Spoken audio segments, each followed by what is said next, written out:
Drage slušateljice i slušatelji, 20 sati i 30 minuta, a vi slušate Radio Sovu, studentski program Radio Rijeke. Kao što smo najavili, telefonskim putem nam se pridružio Bojan Cvjetičanin, frontman popularne slovenske grupe Joker Out. Bojane, dobro večer i dobrodošao. Dobro večer, hvala. Ovaj tjedan veliki je tjedan za Joker Out. Za nešto više od 48 sati izlazi vaš novi treći studijski album Suvenir Pop. Vjerujem da ste uzbuđeni, no jeste li i nervozni kako će vaši fanovi, ali i šira publika reagirati na album? Evo, moram vam priznati da jesam, malo sam nervozan. Kad se izbacuje album, ja mislim da je uvijek osjećaj kao da je prvi put. Tako da, iako je treći, recimo da je za ovu godinu prvi i nervozica je na maksimumu. Album se zove Suvenir Pop. Zašto baš to ime i što ono predstavlja? Znate kako, ova godina i po dana od kraja Eurovizije je za nas bila baš onako, recimo, minimalno, da bi rekao, zanimljiva i puno stvari nam se desilo, puno nekih novih ljudi, puno nekih novih prostora, osjećanja. Tako da sve te stvari koje smo donijeli kući umjesto nekih magnetića za frižidere, recimo, to su naši suveniri, tako da smo rekli da je Suvenir Pop nekako najbolje ime koje zahvata sve što se desilo u tom periodu. Jedna od pjesma na novom albumu je i Carpe Diem, pjesma kojom ste 2023. godine predstavljali Sloveniju na Euroviziji i pjesma za koju se može reći da vam je otvorila mnoga vrata. Vaša popularnost se proširila s naših prostora Europom, ali i svijetom, što su i dokazali mnogobrojni rasprodani koncerti diljem Europe. Pa koliko je činjenica da ste gotovo cijelu prošlu godinu i početak ove bili na turneji utjecala na kreativni proces stvaranja novog albuma? To jest, koliko je bilo drugačije pisati i snimati Suvenir Pop od umazanih misli i demona? Dosta drugčije. Imali smo određeno vrijeme prvi put za studio i jako je bilo jasno u kom periodu vremena mi moramo to da završimo i u tom periodu sam ja više manje i pisao. Tako da zanimljivo je bilo i meni introspektivno razmišljati o tome kako moram u nekom određenom periodu sve svoje misli ubaciti u pjesme, jer ja sam iskreno dosta lijem autor, tako da ne stvaram puno tokom godine same, tako da stvoriti više manje sve u tom nekom vremenu dok smo bili u studiju je bilo malo hektično i naporno, ali na kraju sam jako zadovoljan sa svim što se desilo. Kako to izgleda kada ste u studiju, to jest kako izgleda vaš kreativni proces? Kada pišete tekstove, kako balansirate između osobnih iskustava i onih univerzalnih? Razmišljate li o tome što će publika reći i kako će publika doživjeti određenu pjesmu ili pišete potpuno iz sebe bez obzira na sve ostalo? Što se tiče pisanja pjesama, pišem više manje sasvim introspektivno ili retrospektivno, ako gledam da se pokušavam naći u priči nekog drugog kog znam i čije osjećanje želim da ja, recimo, da preuzmem i napišem u neku pjesmu. A što se tiče kreativnog procesa, stvarno zavisi od pjesme. Neke pjesme nastanu tako da dođem sa tekstom i melodijom, neke pjesme malo nastanu iz nekog džema, iz neke improvizacije bendovske. Tako da dosta je tu nekog sviranja, dosta je nekog igranja, više manje izgleda kao neko dječje igralište, gdje svako kupi svoje grabljice i kamiončić i onda idemo na neki put pa pokušavamo negdje doći. Svi umjetnici vuku inspiraciju od nekog drugog umjetnika. Postoji li možda neki glazbenik ili neka knjiga, film ili umjetničko djelo koje te oblikovalo kao kreativca? Sigurno postoji dosta nekih muzičara, više manje. Bio sam veliki fan bendova iz prostora bivše Jugoslavije, tako da su me recimo da dosta oblikovali oni, dosta sam slušao slovensku muziku, a što se tiče tuđe muzike, dosta se slušao nekih Beatlesa, Arctic Monkeysa, Abe, to mislim da su nam onako kao bendu dosta zajednički idoli. A sa naših prostora, Indeksi, Bijelo dugme, dosta i popa, Zdravko Čolić, Toše Projevski, mislim svačega. Koliko ti je važno eksperimentiranje u glazbi? Postoji li neki glazbeni rizik u kojem si se uvijek htio okušati, ali još nisi imao hrabrosti ili prilike? Pa ja mislim da dosta eksperimentišemo što se tiče našeg benda, barem u okviru toga što mi možemo i što mi znamo. Ja bih sigurno želio da idem još na koji muzički put, ali vjerujem da će i za to doći neko vrijeme. Ne znam, evo sad upravo imam ispred sebe trubu, tako da možda sljedeći album bude solo trubački ako mi učitelj za trubu dozvoli. Vrijeme je za jednu kratku glazbenu pauzu. Poslušat ćemo pjesmu Bluza. Bojane, za sve koji do sada nisu čuli bluzu, možda najbolje da ju ti predstaviš.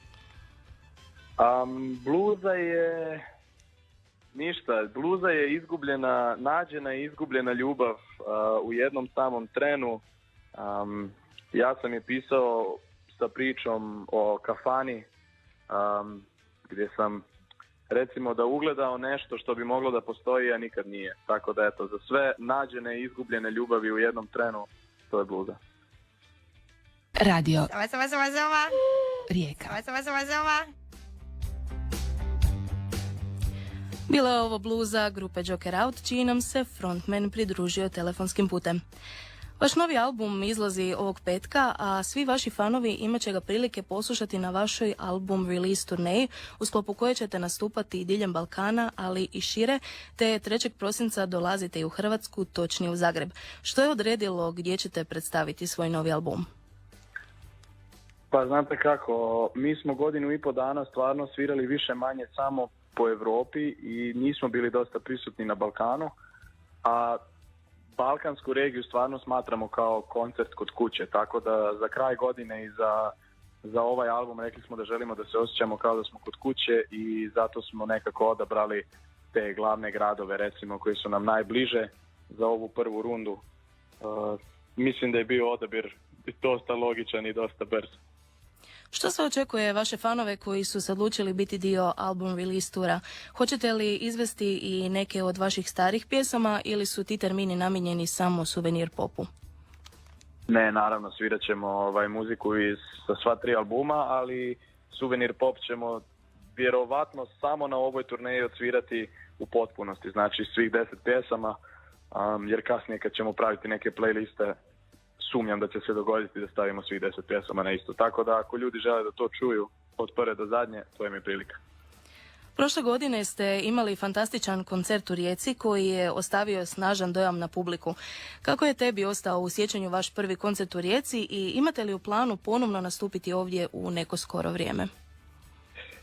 Koncert u Rijeci nam je bio top, zato jer nam je dosta nekih glazbenih kolega koji su malo stariji od nas pričalo o Rijeci kao nekom, recimo da koncertnom, kako bi tome rekao, koncertnom blagu za muzičare, jer je publika uvijek jako cool i stvarno je tako i bilo.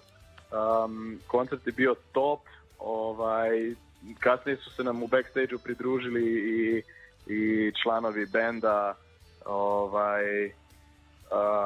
kako se zove, Mama Šč, kupila traktor. Let 3, tako da smo se prvi put vidjeli nakon Eurovizije i bilo nam je baš super. Dakle, slažete se s time što svi govore da je naša riječka publika sasvim drugačija od drugih? Jeste, nekako bi rekao da ima malo punkerski vibe, to mi se baš sviđa. Osim što ste prošle godine bili u Rijeci i proputovali ste, kao što si napomenuo, cijelu Europu, nakon velikog uspjeha na Eurosongu Joker Out je krenuo na veliku turneju i zasigurno osjetio ogroman rast u popularnosti. Kako je izgledao taj prijelaz iz jednog intenzivnog iskustva u drugo? Što vam je bilo najizazovnije, a što najuzbudljivije u suočavanju s tako velikom i odjednom proširenom publikom? Pa najveći izazov, apsolutno transport.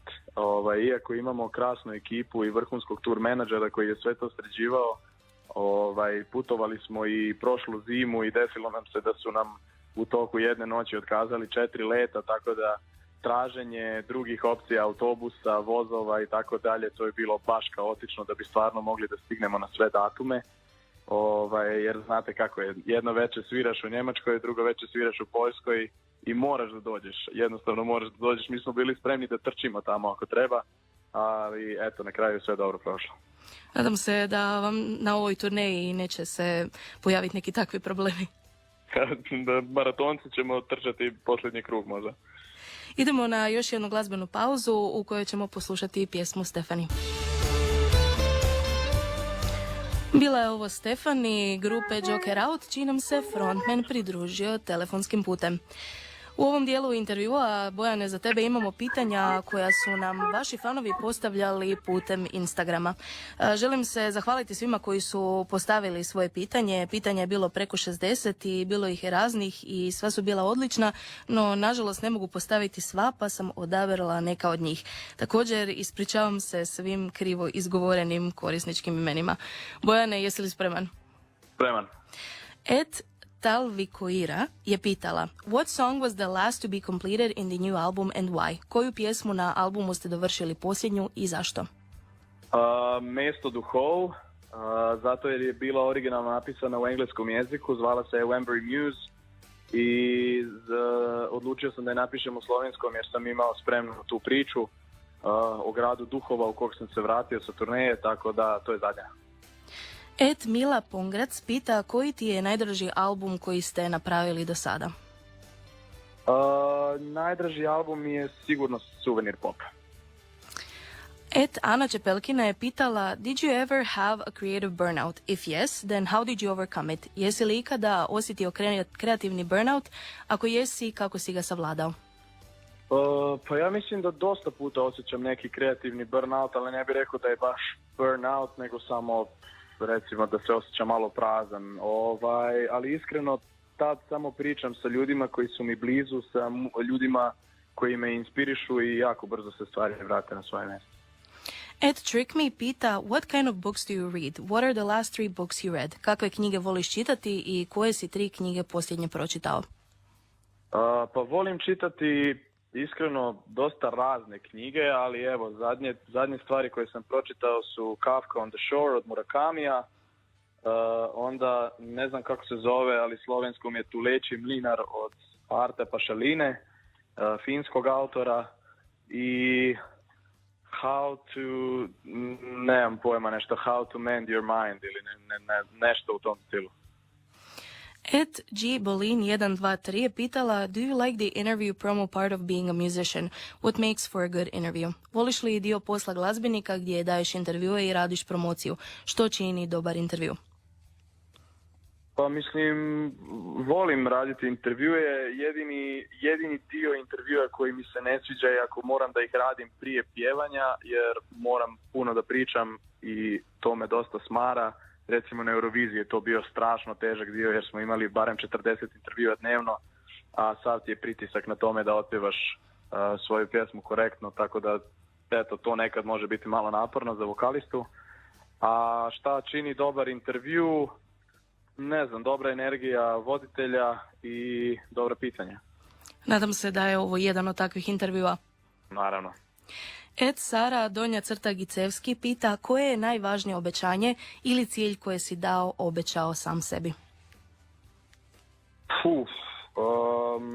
Pa ja mislim da iskreno nisam baš dosta razmišljao o tome i ne obećavam si dosta stvari, ali vjerujem da sam si jednom nekad negdje obećao da radim u to što vjerujem, da ne stvaram stvari koje mi nisu 100% sigurne i koje nisu 100% ja, tako da eto, to. Za kraj, Bojane, što bi poručio svima koji još nemaju ulaznicu za vaš zagrebački koncert? Pa svima koji nemaju kartu za naš zagrebački koncert želio bih poručiti da u 3. prosinca, je li prosinac, je li tako? Tako je. 3. prosinca smo u Tvornici kulture, prošle godine smo bili i bilo je fenomenalno. Mi spremamo svoj 3. album, nama će biti krasno, pa zašto ne bi bilo malo krasno i vama, jer ljepše je kad nam je krasno zajedno. Bojane, zahvaljujem ti na vremenu koji si odvojio za Radio Sovu i želimo vam puno sreće i uspjeha u petak. I ja vama, hvala puno.